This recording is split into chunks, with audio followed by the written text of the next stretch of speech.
My name is Kiran Ganti. I'm a lighting professional and an architect by qualification. I've earned my bachelor's in architecture from Sir J.J. College, and that's why I prefer to introduce myself as a lighting architect. I'm here with Shekar Ganti. He is also an architect, a Sir J.J. alumni, and he has his master's from University of Southern California. We've had the good fortune of getting trained professionally in United States, and here we are now. We have a joint practice of architecture and lighting studio in Mumbai and a small studio in Los Angeles. Anyways, for the crowd here, thank you for taking the time to be present here. I understand we are a mixed set of bunch, and we've done our best to put together a small presentation, interesting videos of some successful facade installations, and we hope to connect with everyone's design faculties. Okay.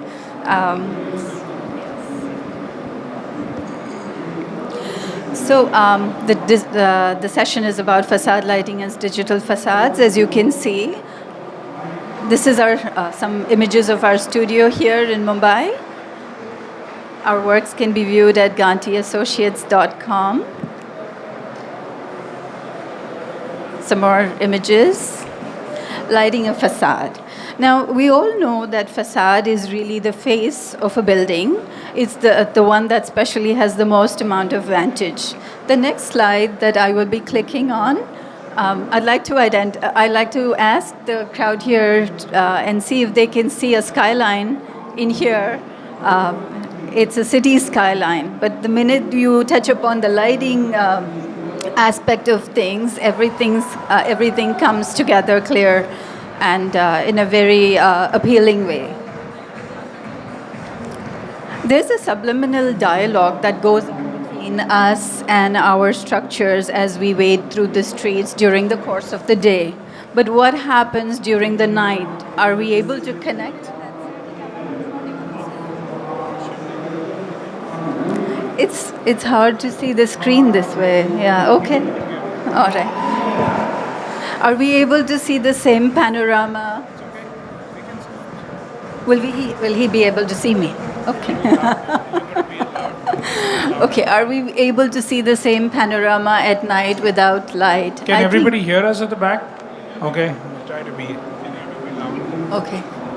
Okay, lighting helps us maintain that connect that we have with our structures during the day. And, we are able to read our structures in the absence of natural light.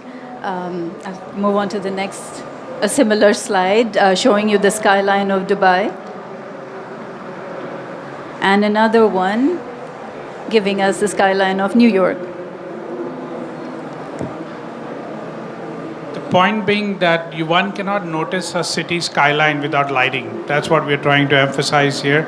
And it's very important that we notice forms and shapes only because of light.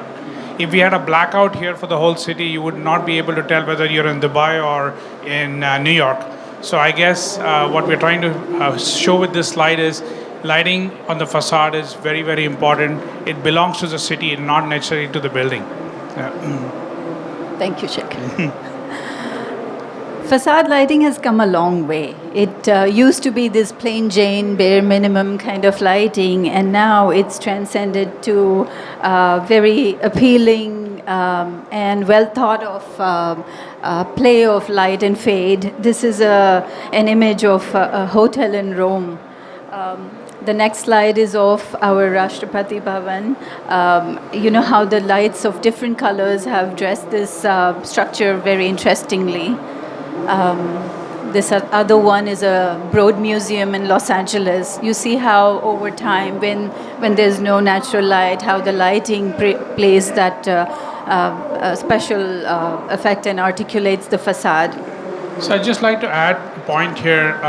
Sometimes we as architects, we try to make a statement with overdoing the lighting. Sometimes not doing anything is also good. I mean, the form of the facade is so good, and with very little lighting, uplighting from the street level here, as you can see, it really calls the form. You don't need to do anything much inside. So sometimes not doing too much is also good. This structure is lit by some in-ground uplights in the sidewalk. So that's all this structure required or got. Okay. Content projection is always a showstopper. This is a light-based expression. Shekar, with the pointer, you could show if you know how this person is inside this box, and he's able to create this light art on the structure, and I find this very engaging. I mean, Do you? Here you can see you can create art by a person being here, and that same projection happens here. So you can really create a very immersive experience.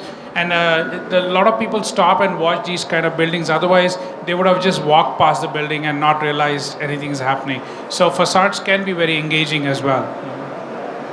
The next slide shows how lighting can really align with the architecture of the building and, really enforce what the architect is trying to create. Here, the horizontality has been taken to the next level. And even if you notice here, you don't have to take the lighting all the way. Even if you have certain portions start and stop, it creates its own dynamics. You don't have to edge light every single area. You'll notice a building more if there's a contrast. Contrast always helps, the dark and the light.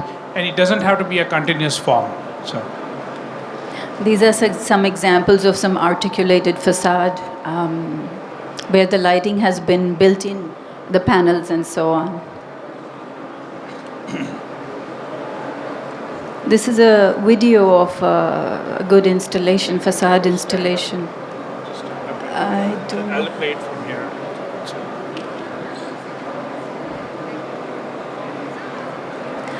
See how lighting facades can be really engaging and bring people together in it's a previous.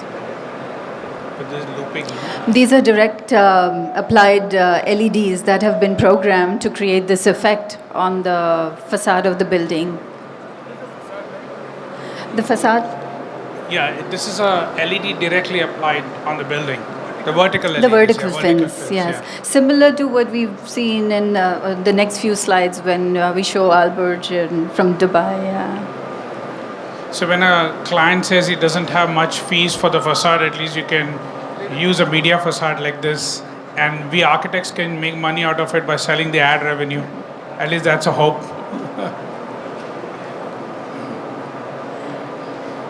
We have to switch to the next slide. Yes. Yeah, no, I mean, I don't have an image, but yes, we do keep in mind that the daytime look does not have to be compromised.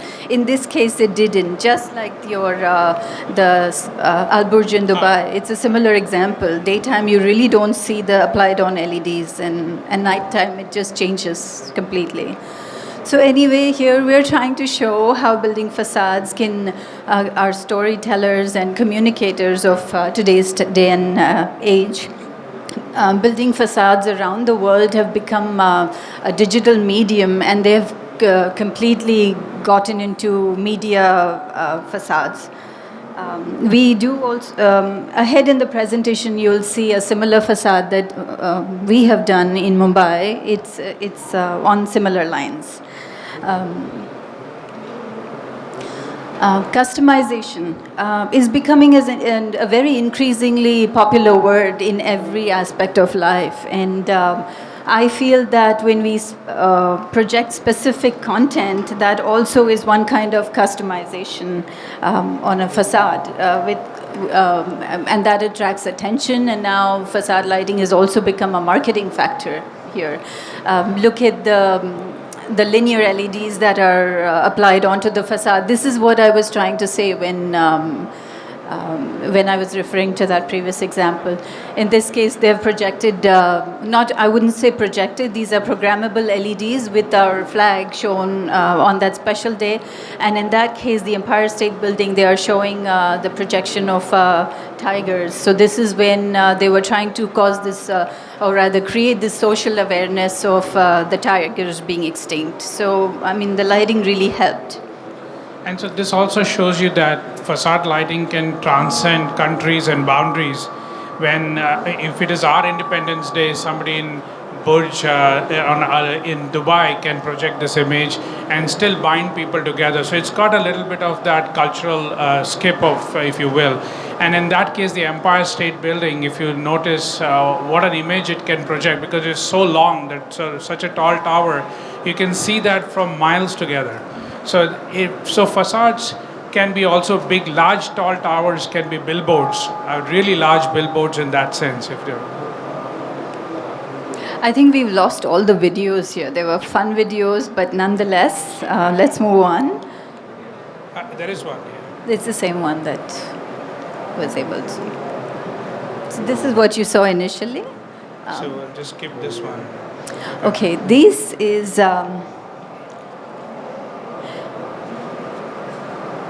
Okay, light, if not directed properly onto the facade, is perceived as distracting and unnecessary, and causes a lot of light pollution and glare. This, if you see, also compromises safety because there's so much glare coming in from the billboard, which is at the facade, that it really is a safety hazard at that intersection, at the light intersection. Large portions of projected or deployed light often miss the facade and the luminance levels are compromised. Poor designs, lighting designs also have a negative impact on the circadian rhythm of people. I mean, and there's so many buildings that shoot out light in the adjacent buildings, and every single thing gets impacted in terms of wellness, in terms of nature, environment. Poorly planned lighting not only affects the aesthetic appearance of the nocturnal landscape, but it also impacts the orientation of the birds, because apparently they can see UV spectrum, which we don't, and that kind of disorients them and so on. So I think we all have to do our bit of responsible designing and find solution finding, be it architecture or be it a subset of architecture like lighting. And then there are certain design criterias and parameters we follow when we start picking up our pencils to, as some architects call it, putting dots on paper, right? It is not as simple as that. And it's not always a vendor's jig. It is a well thought of, well planned profession. And so how many people here practice with their wives? None of you. Why the question? So we can talk later. So anyway, good lighting and lighting select facade elements can reduce the lighting footprint by a great deal. It can reduce energy costs, decrease air pollution, decrease light pollution. I know we hear this all the time, but we'll try and show it to you with the next set of slides where we've shown some of our project and the works we've done. So this is one of our projects which is under construction. It's the Kohinoor Tower in Shivaji Park. It's a very tall tower. It's a 52-story multi-user building. When the architect came to us, Sandeep Shikre, and they came to us, the building had already been designed. It was a glass building, like most office buildings. Now the challenge is, when you get an office building which is fully glass, how do you light it? I mean, that's always a question. How do you light a glass building? Because it doesn't receive light on it.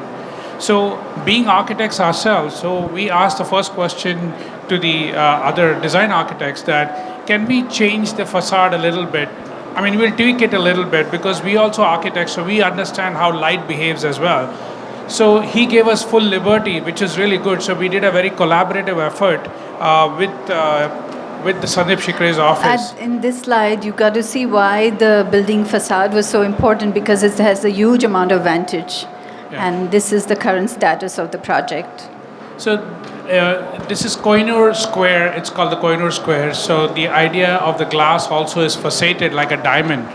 So when we looked at the shape, we said, well, it's a glass building, but there are corners or edges of the building that we can actually take as a facade, like a faceted facade, and can we highlight that first? So we thought about layers of lighting, how we could light this building, and we used something which is very unique here. I'll explain to you in the next few slides. So when we studied the elevation, we said Kohinoor means a diamond, and diamond has facets to it. So the biggest facet we saw in the elevation was this one here, and we said instead of doing a direct LED, which looks quite cheap and that, let it glow. And done to that. I mean, direct LEDs are always done to that. Yeah. And see, if you see what we did there in that elevation, when you see that light, it glows from between the facade. So we actually designed the curtain wall system with glass wall. We designed the curtain wall system to take the light inside the facade. So it glows and not direct. We didn't like the direct LED look for it. And then we looked at other elements. So that's the example of what we did with the facade, the corner facade. We looked at the architecture and we were able to embed the lighting inside the corner profiles.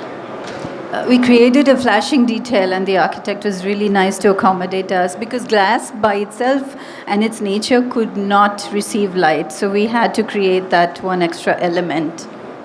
I mean, while we are coming with this, is the moral of the story is try to engage the lighting designer ahead, not later. Okay, that's not because she's my wife and I'm saying that, but literally you have to engage a lighting designer always quite ahead so we can be creative with the architect and produce something better.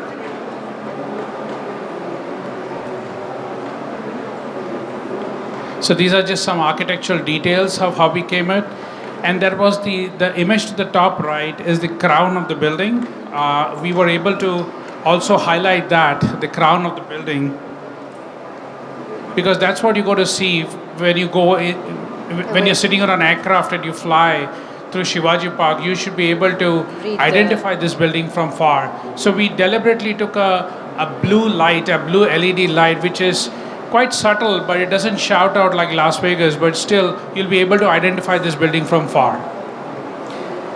And I think the highlight of this building, that the main idea is we had to light this facade also, because just lighting this peripheral is not going to help. So we came up with an idea saying that every lighting, if you see of a project which is high-rise, like a high-rise project, it is very static. But what if we add dynamism into it, where we say that this building has got spandrel panels at every floor level?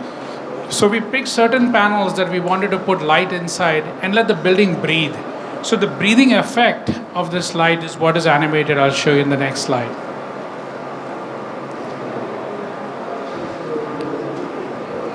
It's the next one.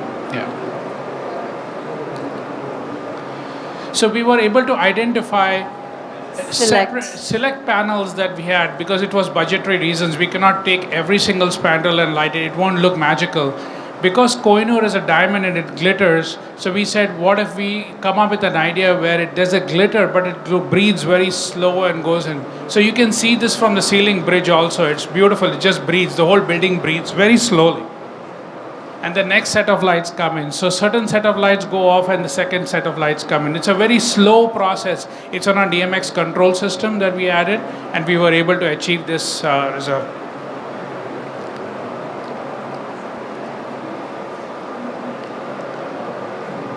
This helped us introduce dynamism. It just did not become a very So it's a breathing building. So it's not a static building. It breathes, and the idea of diamond sparkle that comes back, that's what we added to this building.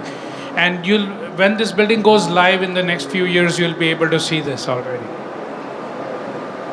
And we were able to then select several spandrel panels, and we were able to put it on DMX control. So this shows you the blue ones that come and die, and the orange one then comes in the next loop and the next cycle. And the agony that went in creating designs and drawings. But these LEDs were serviceable from the inside, so which is good. So you don't have to climb up on the facade and put a crane down and do this. Can be done from inside. Well, the good thing that also happened is because if the fixtures are exterior rated, I'm sure you all know they are very, very expensive and cost prohibitive. So when we recommended to the architect that these fixtures can be accessed from inside and they will be IP20 versus IP54, we were all happy. This is our in-house simulation of what we thought the building could do.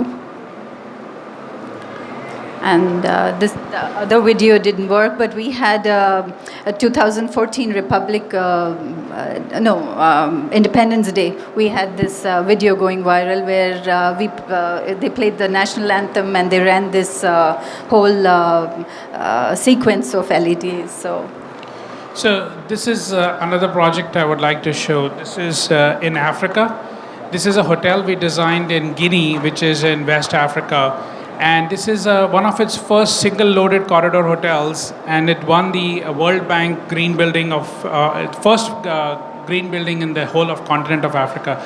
And this also, if you look at the facade lighting, I mean, because these were all corridors, this was a single-loaded hotel building. Usually, most hotels have a double-loaded corridor, so there are rooms on both the sides.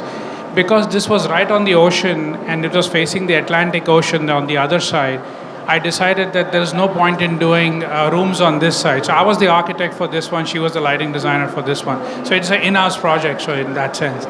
So you can see that the back of the building turns to the city, but in the night, it glows like a lantern because all these things we could glow like a lantern and be iconic on that sense.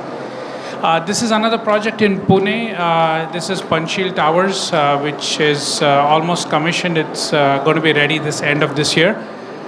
These are 100-meter tall buildings, and I wanted to create a feeling that in the night when the whole building goes dead, what do you see in the building? I mean, when you fly over Pune, the sky of Pune, you should be able to tell somebody sitting beside you, that's the building I live in, but how do you do that?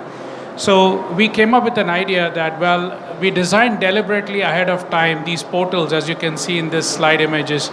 There are these portals that are actually part of the toilet ducts that go all the way up and then turn the building. We were able to put some LED strips inside there and glow so that in the night, all you see is just these giant 9 towers, 9 portals that it come up and the building goes completely dark. There's another view of that in the night. This is how it looks like. So you can see that reads that. I mean, this is a rendering, but when you really see it, it's not that bright. It's very subtle, but you'll still be able to see it when you're flying over the skies of Pune. This is a 100-meter tall building, so it's pretty. And this is another water tower I designed in Wagoli. It's a township called Wagoli, which is in Pune. It's a water tower. It's a plain, simple water tower. Nobody does lighting on a water tower, but we decided no. It is an urban icon. And when you look at the water tower, this is specially designed in that shape because of that as well. And we decided to do with some lighting here, we were able to project a water image on top of this one.